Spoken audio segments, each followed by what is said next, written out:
नमस्कार। Nation TV Bharat में आपका स्वागत है। मैं मनीषा। आइए बढ़ते हैं आज की ताज़ा खबरों की ओर। खबर हमारे पास फतेहपुर से है।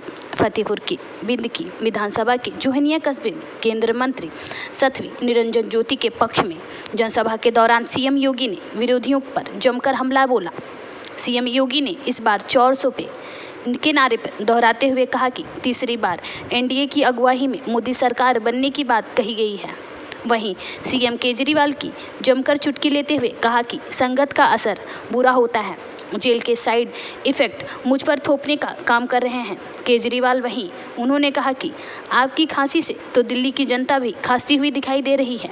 वहीं समाजवादी पार्टी को उनके कार्यालय की याद दिलाते हुए कहा कि सपा के विपक्ष युवकों को हाथ में तमाचा है। वहीं सपा के राष्ट्रीय अध्यक्ष अखिलेश यादव की जनसभाओं में भीड़ ना जुटने की बात कहते हुए कहा कि जनता ने उनको बोल दिया है कि आपसे हमें कानून का व्यवस्था खतरे में दिख रहा है, आप घर पर ही रहें। इसके साथ ही तमाम मुद्दों को इंडिया गठबंधन को घेरते हुए जमकर निशाना साधा। भारत की सफलता पर, भाजपा की सफलता पर कांग्रेस और इंडी गठबंधन को अच्छा नहीं लग रहा है।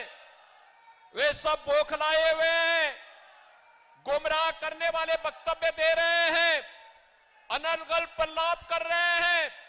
और अब तो हालत ये हो गई है, आप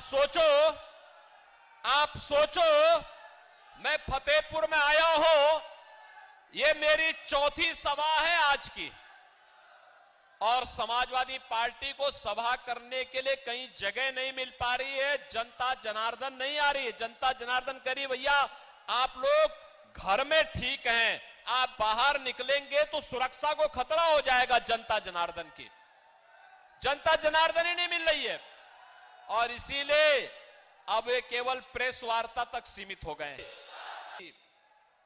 समाजवादी पार्टी की सबसे बड़ी विशेषता क्या, कि समाजवादी पार्टी ने नौजवानों के हाथों में तमंचे पकड़वा दिए। बहनों और भाइयों, ये तो भाजपा की सरकार है।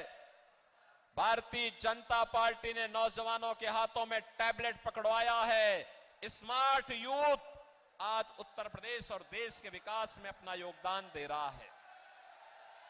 बहनों और भाइयों, एक कांग्रेस के समय, समाजवादी पार्टी के समय जो राशन माफिया हावी थे, आज उनकी छुट्टी। आज 80 करोड़ लोगों को देश के अंदर फ्री में राशन की सुविधा का लाभ प्राप्त हो रहा है। 60 करोड़ लोग आयुष्मान भारत में 5 लाख रुपए की स्वास्थ्य बीमा। देश दुनिया की खबरों को देखने के लिए देखते रहिए नेशन टीवी भारत। अगर आपने हमारे चैनल को फॉलो या सब्सक्राइब नहीं किया है तो अभी कीजिए।